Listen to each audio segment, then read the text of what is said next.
Praise the lord.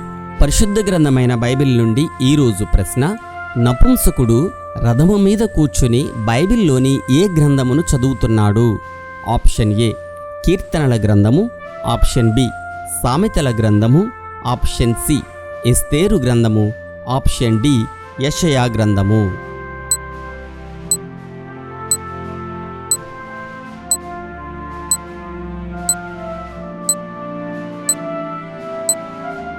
సరైన జవాబు యెషయా గ్రంథము. అప్పుడు ఐతియోపియల రాణి అయిన కందకే క్రింద మంత్రి అయి ఆమె యొక్క ధనాగారమంతటి మీదనున్న ఐతియోపియుడైన నపుంసకుడు ఆరాధించుటకు యెరూషలేమునకు వచ్చియుండెను.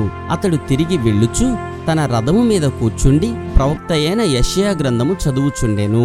ఇది అపోస్తుల కార్యములు 8వ అధ్యాయము 27-28 వచనములలో వ్రాయబడి ఉన్నది. మీ పాపములు ఆయన ముఖమును మీకు మరుగుపరచెను గనుక ఆయన ఆలకింపకున్నాడు. యెషయా గ్రంథము 59వ అధ్యాయము 2వ వచనం. Have a nice day.